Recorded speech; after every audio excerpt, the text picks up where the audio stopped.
शेख शुक्ल prime debate में सबसे पहले बात करेंगे हमारे खास सेगमेंट न्यूज व्यूज की, जिसमें हम दिन की एक बड़ी खबर और उससे जुड़े विभिन्न पहलुओं पर चर्चा करते हैं।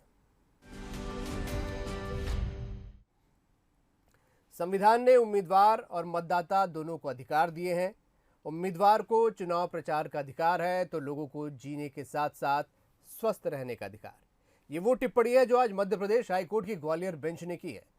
कोरोना काल में सियासी सभाओं में जिस तरह से कोरोना गाइडलाइन का उल्लंघन हो रहा है, उस पर हाईकोर्ट ने खासी नाराजगी जताई है। मध्य प्रदेश हाईकोर्ट ने बेलगाम रैलियों को देखते हुए पूर्व सीएम कमलनाथ और बीजेपी नेता केंद्रीय मंत्री नरेंद्र सिंह तोमर के खिलाफ एफआईआर भी दर्ज करने के आदेश दिए।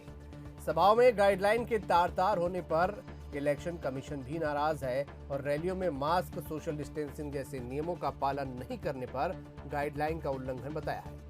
इलेक्शन कमीशन ने सभी राष्ट्रीय और क्षेत्रीय दलों को एडवाइजरी जारी की है।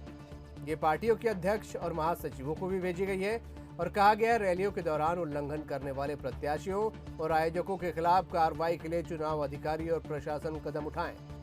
इलेक्शन कमीशन ने कहा कि चुनावी प्रक्रिया के दौरान सतर्कता और सावधानी बरती जाए, रैलियों के दौरान भीड़ को नियंत्रित किया जाए।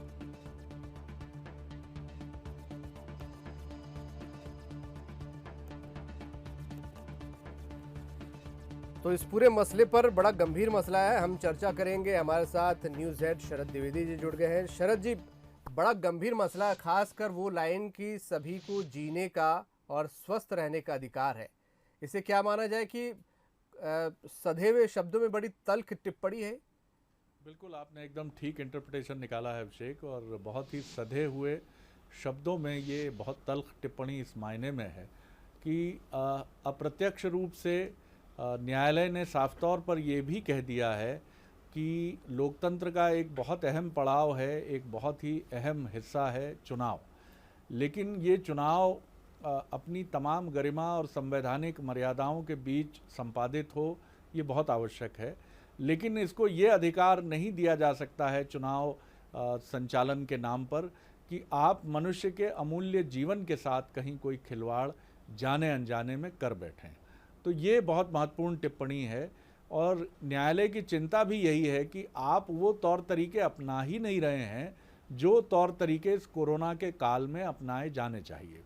देखिए, रिसेंटली हम सब ने ये देखा है कि देश के 3 हिस्सों में केरल की बात हुई, दिल्ली की बात हुई और एक और जगह की बात हुई महाराष्ट्र की, कि जहाँ कम्युनिटी स्प्रेड कोरोना का माना गया है। और ये भी हमने देखा कि दुनिया के उन देशों में जहाँ कोरोना एक तरह से समाप्त होने की दहलीज तक पहुँचा था, वहाँ इसकी लहर दोबारा लौट आई है। इन परिस्थितियों में हम एक ऐसे शत्रु से लड़ रहे हैं जो कब कहाँ किस रूप में वेश बदल कर लौट आए, फिर वार करे, इसके बारे में कुछ नहीं कहा जा सकता। हम ज़रूर ये कहते हैं कि सर्दी जुकाम जैसा एक वायरस है कोरोना, लेकिन कोरोना का जो तरीका है और कोरोना जिस तरह से नुकसान पहुंचाता है, जब हम कहीं ना कहीं इसकी उपेक्षा करते हैं।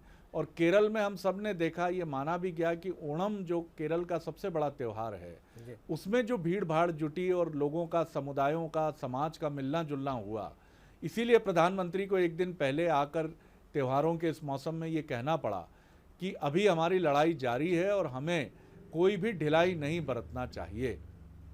तो ये तमाम चीज़ें न्यायालय की भी चिंता का विषय है कि भीड़ भरी रैलियां हो रही हैं, लोग इकट्ठे हो रहे हैं और इनमें हम ये देखते हैं कि जरा सी भी चूक हुई तो ये संख्या 40 हो जाती है, 40 से 400 हो सकती है और 400 से 4000 होने में से देर नहीं लगती है। और फिर अब जब कम्युनिटी स्प्रेड है तो किसी को ये नहीं मालूम है कि वो कोरोना लेकर कहाँ से आया है।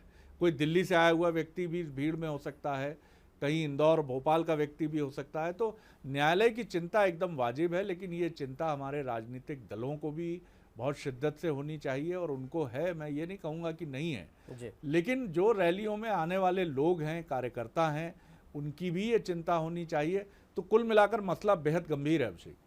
बिल्कुल, बहुत शुक्रिया शरद जी। बेहद गंभीर मसला है और इस मसले को समझना भी चाहिए, चाहे सियासी दल हो या आम लोग हो, इसकी गंभीरता को समझना होगा, क्योंकि कोरोना ने जिस तरीके से अपने पैर पसारे हैं या नुकसान पहुंचाया है, ठीक होते होते भी कई ऐसे उदाहरण सामने आए कि उसने पलट कर वार किया है। इसलिए सावधानी बेहद ज़रूरी है। अभी ये पूरी तरह से ख़त्म नहीं हुआ है।